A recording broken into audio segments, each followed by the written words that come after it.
E aí, pessoal, tudo bem com vocês? Para. Por quê? Pera. Antes de iniciar, vamos deixar um recadinho pra vocês. Os caras fazem isso também, vamos fazer também, vai que dá Aquele certo. recado? Tem recado. Olha lá. Galera, já está no ar os nossos 2 conteúdos em e-book. Um falando sobre 100 dicas feito por Roberto Secato. Roberto estava semana passada aqui no podcast com a gente. E o outro falando sobre renda fixa. Então, pessoal, dê uma força pro canal. Olha, eu nunca imaginei que eu ia estar falando isso. Por favor. Vão lá, é material muito bacana, o preço tá bem tranquilo. A gente fez um descontão para estar iniciando aí nessa parte, certo? Nesse material voltado ao conhecimento, voltado sobre investimento, né? São É o 100 dicas. 100 dicas e o de renda fixa, que é bem completo. São 7 e-books. 7 e-books. Certo? Falando desde do começo ali, parte de mercados, finanças, tudo até parte de investimento mesmo em renda fixa. Né? É isso aí, falando sobre alocação, sobre otimização. Os 100 dicas, cara, é muito top também. É mais básico. Mais de 50 páginas. Deu mais de 50 páginas. É um conteúdo bem extenso. Boa. Falando sobre renda fixa, sobre ação, sobre mercado, sobre boleta. Galera, então dê essa força aí pro canal. Compartilhem com seus amigos. Fala sobre os nossos conteúdos. É um material muito bacana. Vai estar aí na descrição para vocês acessarem. E agora, continua assistindo o nosso podcast. Da Ibovespa. Como que o índice ele influencia nos investimentos? Vamos lá. É legal a gente entender o seguinte. O índice nada mais é do que um conjunto de ações, certo? Nosso índice Ibovespa é composto por um conjunto de ações. Cada ação tem um peso diferente, certo? Levando em consideração as ações de maior negociação, as maiores empresas, certo? Tem um maior percentual dentro do Ibovespa. Então, se a gente está falando que o Ibovespa está subindo, quer dizer que aquelas empresas, claro que tem umas que podem estar caindo no meio do caminho, mas que a maioria delas estão numa valorização do preço na bolsa, né? Certo. Isso impacta o quê? Quando você monta uma carteira de ações, vamos falar aí no mercado acionário, você provavelmente vai ter as empresas que estão ali no índice, entendeu? Uhum. Então, automaticamente, a sua carteira também, se você montou uma carteira bacaninha, ela também pode seguir ali próximo, ter uma correlação positiva ali com o Bovespa. Uhum. E aí, em momentos que a bolsa está subindo, né, o nosso índice está subindo, a sua carteira de ação também é para estar subindo. As nossas carteiras de ações, elas têm uma diferença ali do índice, né, não contém todos os ativos que tem no índice. E elas apresentam um resultado muito bacana, porque quando o índice está ganhando, nós estamos ganhando um pouco mais. E quando o índice está perdendo, a gente está perdendo um pouco menos. Então, automaticamente, quando você olha ali para a valorização do Ibovespa, se você está montando uma carteira de ações interessante, você já vai ter na mente que, opa, pode ser que a minha carteira também esteja subindo. Aí um ponto mais correto é o seguinte, não é que uma movimentação no índice Ibovespa vai fazer a sua carteira ir para cima ou ir para baixo, não é isso. É que as variáveis que estão fazendo o Ibovespa ter uma valorização ou fazendo com que o Ibovespa tenha uma queda, também são as variáveis que vão estar influenciando na sua carteira. Vamos lá. Inflação alta ou deflação, né? Como isso daí ele consegue deflação no Brasil, o que é isso, né? É uma palavra que ninguém conhece no Brasil. Deus do céu, cara. Um beijo ou outro, alguma coisa pode até acontecer, mas o mais comum é inflação mesmo, né? Deflação também é um problema, tá? O pessoal achar que não é, não. É um problema também. Vai impactar? Vai, tudo. Vai impactar tudo. Se você imaginar, primeiro é o seguinte, se você tem uma inflação alta, você precisa fazer uma correção ali na linha de aplicações que você tem, certo? Seus investimentos. Principalmente o pessoal da área de renda fixa. É por isso aquilo lá que a gente fala que, a não ser que você está pegando uma taxa de juros muito expressiva na renda fixa, não dá para você deixar o seu capital aplicado aqui no Brasil durante muito tempo. Entendeu? É meio complicado isso aí. De novo, a não ser que você tenha uma oportunidade ali de um retorno pré, alguma coisa, ou um retorno pós muito satisfatório. Por quê? Porque a inflação come tudo, cara. Se você tem lá, eu tô ganhando 10%, a nossa inflação tá 11, 12, você não tá ganhando nada. Então é muito necessário acompanhar a realidade da inflação no Brasil, porque ela tem um impacto gigantesco sobre o retorno real da sua carteira. Entendeu? Então isso tem que ficar de olho. É por isso que no Brasil tem tantas pessoas que investem aí em títulos de renda fixa pós-fixados e atrelado ali ao IPCA. Isso é um ponto muito positivo, é algo muito bacana que dá certo. Pode ser uma forma de você proteger, você que é de renda fixa, proteger uma parte do seu capital ganhando acima da inflação. Isso é uma realidade. Para o mercado acionário é um pouco diferente, porque o mercado acionário, se você olha no histórico, nós já falamos um pouco disso, acho que pode ser até um tema de um blog, alguma coisa assim, porque geralmente ele tende a ter ganhos acima da inflação, mas é óbvio que para isso você precisa olhar para o mercado de renda variável, mercado de acionário mais de médio e longo prazo. Existem alguns estudos no mercado norte-americano, né, que é uma economia muito maior do que a nossa e tem um mercado ali de bolsa, vamos dizer assim, muito antigo. Então os caras têm estudos aí que datam do início de 1900, que você consegue ver ali o desempenho dos títulos públicos norte-americanos, o andamento da inflação, tá certo que numa realidade totalmente diferente da nossa, né? E você vê que a bolsa é um dos melhores ativos para você se proteger da inflação no médio e longo prazo. E no Brasil não é diferente. Mas se a gente toma porrada aí também no mercado financeiro, tem momentos que a coisa dá uma enrolada, vai, não vai, fica ali de lado. Mas se você investe no mercado financeiro brasileiro já há muito tempo, você sabe, você vê que por mais que tenha uma inflação muito alta, mas os retornos do mercado acionário no longo prazo, eles são uma forma de você se proteger também da inflação. Então você tem aí dois caminhos, né? O próprio mercado de bolsa é um ponto, desde que você saiba montar uma carteira de investimento interessante. E o que é bom hoje não quer dizer que vai ser bom amanhã, entendeu? A gente tem vários casos aí, tem lá as empresas do Eike Batista que já foram as queridinhas na bolsa e hoje, bem dizer, nem existem mais. Ninguém quer. Já foi. Você tem a própria Oi, que já foi uma empresa mais interessante, agora também não vai mais. Aí você tem Uzi Minas, que ainda é uma empresa muito boa, mas teve um boom ali na sua valorização ali no início dos anos 2000, até acho que, se eu não me engano, 2005, muito forte, foi aquele dia no mercado naquela época lá também. A Petrobras, né, também. A Petrobras, ela é um vai e volta maluco, né, cara? Porque a Petrobras tem muita especulação em cima, e tem governo, né, que aí o pessoal sempre fica com medo. Sim. A Petrobras, ela sofre um pouquinho, mas se você for pensar como empresa, é uma baita empresa.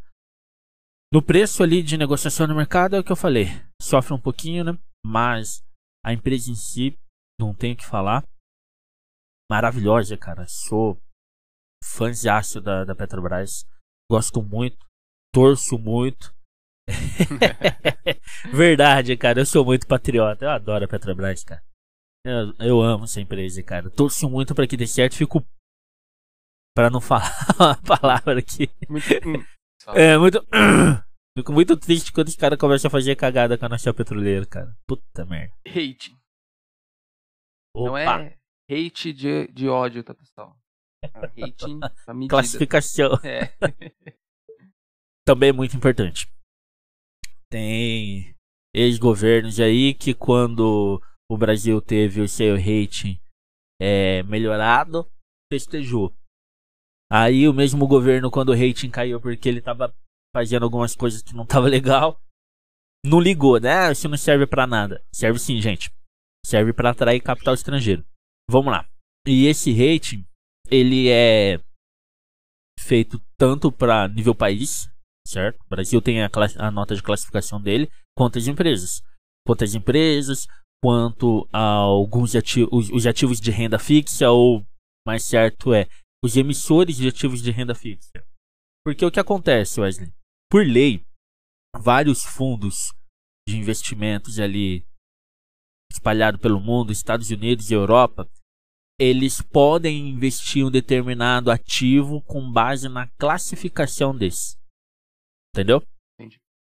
Então, por exemplo, se você tem um ativo rebaixado por essas agências de classificação, entendeu? Uhum.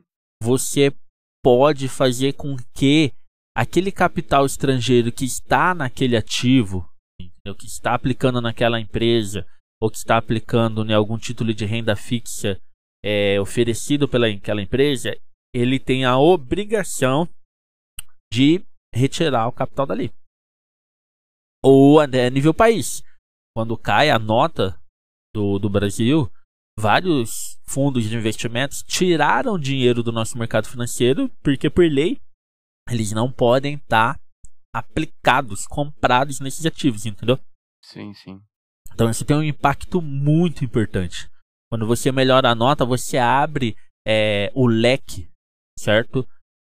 Abre ali os braços para que vários fundos de investimento, ou seja, muito capital estrangeiro, venha para o nosso mercado. E não é só o capital especulativo, é o capital para ficar mais a um médio e longo prazo, entendeu? Não é só o capital que vai vir na bolsa aproveitar uma oportunidade, ou aproveitar uma oportunidade de renda fixa e vai sair. Não, é o pessoal que investe mesmo. Tá vindo, tá cedendo capital para que a gente possa, para que as nossas empresas possam melhorar a infraestrutura, tudo isso. Só que eu preciso ter uma nota, um ranking positivo para isso. Uhum. Então é um outro ponto que impacta demais os ativos. Porque imagina você estar comprado numa empresa ali e aí dia seguinte ela toma uma porrada ali das agências classificadoras e ela perde o seu rating de investimento. Cara, esse pessoal vai tirar o dinheiro e o preço do ativo vai lá para baixo. E você vai tomar uma porrada. Para subir naquele nível que estava, pode complicar. Então, é muito importante estar acompanhando essas informações, mais ou menos como que tá, qual que é a classificação, se tá perto para melhorar ou para piorar ali a classificação, entendeu? Isso é muito, muito importante e tem que ficar de olho. E o próximo ponto, onde a gente já comentou de inflação, e os juros, onde ele fica? Vamos lá. É legal entender que a taxa de juros no Brasil ela vai sempre aumentar com base na inflação. O governo brasileiro, e assim como o governo norte-americano, o governo europeu, assim, vários governos espalhados no mundo, utilizam da taxa de juros para controlar a inflação. E aí você tem um impacto na alta ou na queda, né, na taxa de juros. Vamos falar um pouco da alta, que é o momento atual. Você tem um impacto ali na renda fixa e você tem um impacto no mercado acionário.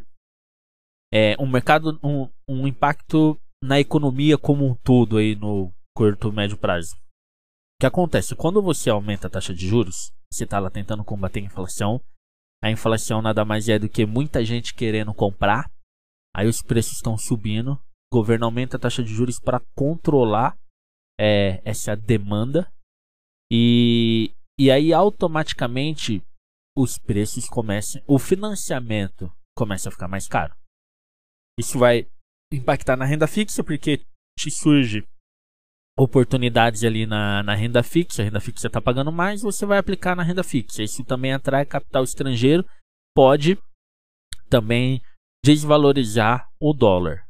Entendeu? A gente acabou acontecendo um processo contrário aqui no Brasil, mesmo a gente aumentando muito a taxa de juros e o dólar ainda subiu, porque o governo norte-americano também aumentou a taxa de juros dele por lá. Pelo mesmo motivo, inflação. Só que isso gera um problema no mercado acionário, porque se você vai ter um consumo reduzido, certo? O financiamento vai ficar difícil, as empresas vão vender menos. Se ela vender menos, o preço dela na bolsa vai cair. Entendeu? Então, esse é o impacto da taxa de juros. Melhora na renda fixa, piora ali na renda variável e ainda pode dar uma... Pode não, né? Vai dar uma atrapalhada no crescimento econômico. E o crescimento econômico é com base no quanto a população está gastando. A população está comprando mais veículos, está reformando casa, está comprando casa, comprando apartamento, comprando mais itens de consumo, estou comprando videogame, estou comprando celular, essas coisas. Se o crédito começa a ficar mais caro, toda a parte de financiamento, a pessoa ali vai, opa, vou dar uma tirada de pé porque está muito caro, não vou comprar um carro agora porque o juros está muito alto. Se ela não compra o carro, a empresa vende um carro a menos. Aí isso vai fazer com que o lucro da empresa seja menor. O lucro da empresa sendo menor, o lucro do acionista é menor, ele decide vender aqueles ativos, porque está ganhando menos. Isso faz com que o preço do ativo negociado na bolsa também tenha uma queda. Então tá vendo que é tudo muito ligadinho, cara? Uma coisa atrelada à outra. Uma coisa é atrelada à outra. Então, nada é tão simples, nada é tão fácil de resolver quanto boa parte da população acha. Não vai ser possível uma pessoa ou outra pessoa, quem quer que seja, chegar e falar, vai resolver isso aqui assim, porque é assim. Não, não é, cara. Tudo é um pouco mais complicado. Quais são algumas estratégias que você pode adotar para esse controle da inflação não atingir tanto os investimentos? Entendi o que você está falando. É tipo, poxa, o que dá pra gente aqui como Altus Finance se desenvolver para se essa coisa maluca da inflação sobe e desce, como que eu me protejo disso? Depende muito do perfil do cliente. Por quê? Se você tem um perfil muito conservador, então vamos colocar assim. Vamos colocar duas formas diferentes, vamos colocar dois cenários diferentes. Então você tem de um lado aquela pessoa extremamente conservadora, certo? Ele não é adepto de risco, ele não vai para a bolsa, ele não vai para fundo imobiliário, ele fica ali só em ativos de renda fixa.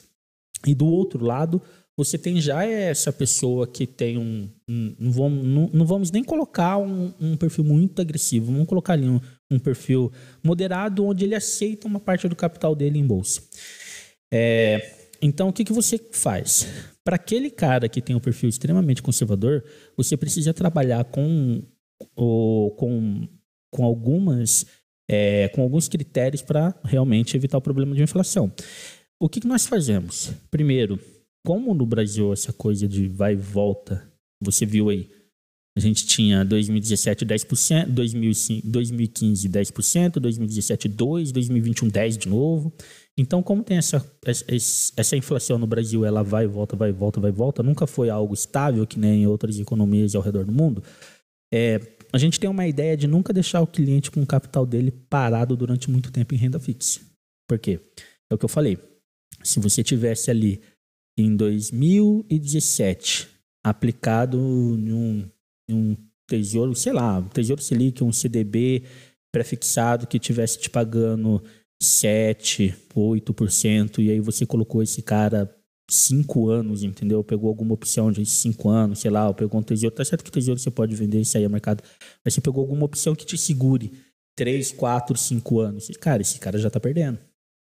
Hoje, o nível que está a inflação hoje já está corroendo todo esse retorno que ele teve nessa opção de investimento que foi adquirida lá atrás. Então, para o perfil de renda fixa, a gente trabalha muito com prazos diferentes, certo? Aí também entra em análise a necessidade da pessoa, o que ela precisa para um de resgate, ou seja, o que ela precisa de dinheiro, falando português claro, nos próximos meses, mais para 6 meses, 1 ano. E aí, com base nisso, qual que é a vantagem de fazer isso? De não deixar por muito tempo? A hora que o cenário econômico vai mudando, eu vou seguindo esse cenário econômico. A hora que o cenário econômico sai de, eu estou saindo de uma inflação de 3 e estou indo para uma inflação de 7, eu não estou num produto de 4 ainda, eu mudei junto com o mercado. Então, eu não tenho as mãos presas, eu não fico travado. Eu posso fazer essa mudança da carteira porque o dinheiro vai ficando disponível. É óbvio que se você consegue se você deixa o capital parado por muito mais tempo, ele tem um retorno bacana, mas não aqui no Brasil, cara. Brasil, você precisa pensar nisso. Nós não estamos nos Estados Unidos ou em outras economias, e mesmo assim, olha lá o que está acontecendo nos Estados Unidos. Taxa de juros. Taxa de juros subindo, inflação subindo. Então, essa é uma forma. E outra é trabalhar com os ativos atrelados a índice inflacionário. Hoje você tem CDB que vai te pagar a inflação e mais algum valor. Dependendo da instituição financeira, você tem produtos que não é CDB, que são produtos um pouco mais complexos, que vai te pagar inflação em um valor muito bom, cara. Ó, já cheguei a ver, a gente tem parceiros que trabalham com CRI, que dá um resultado de inflação mais 7, inflação mais 8. Você tem CDB que te paga inflação mais 5, dependendo do tempo que você ficar. Isso que eu estou falando é tudo de um ano. Então, você tem essas duas formas de agir. Eu não deixo o meu dinheiro parado muito tempo numa única opção. Eu vou mesclando essa ideia de time, entendeu? E também vou trabalhar com opções de investimento que, independente de onde esteja a inflação, eu vou sempre ganhar aquele valor acima da inflação. Isso, para renda, todo mundo que pensa em renda fixa.